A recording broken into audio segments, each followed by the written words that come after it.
1 Chronicles chapter 4, and we're going to read verse 9 and 10. Now Jabez was more honorable than his brothers, and his mother called his name Jabez, saying, Because I bore him in pain.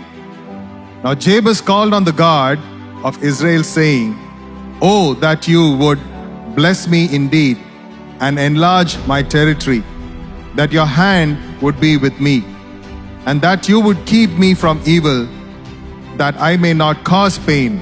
So God granted him what he requested. Can we say amen? The Bible tells us the mother of Jabez gave birth to him in a difficult circumstance. It doesn't give us details of whether it was just the birth that was painful, because it was for all women, but it must have been something more than just the context of the birth that was painful for his mother, because she names him literally pain. And I know a lot of mothers like, yes, some kids are a pain, but this mother, even before she even had one day with this baby, decided she was going to name her son Pain.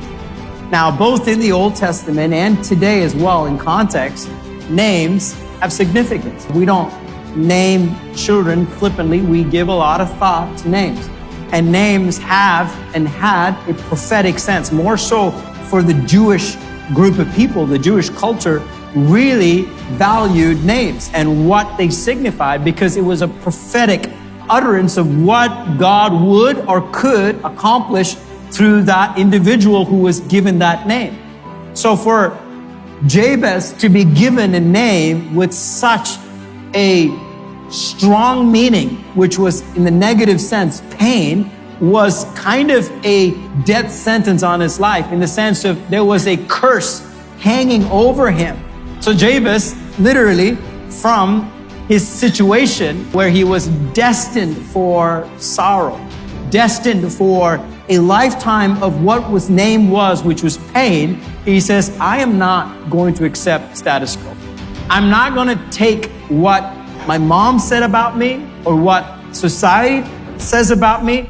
I'm going to call out to the God of Israel, and I'm going to have him intervene to change my prophetic destiny to be different than what my mother intended for me. And that's what was so special about Jabez and the prayer of Jabez, is I would say, first of all, he refused to accept status quo. He refused to allow other people to determine his worth, his value. He refused to allow other people to speak into his future, and said, no, I'm going to set myself apart, and I'm going to ask the God of Israel to intervene in my situation and change my birthright, change my destiny, and I want God to bless it.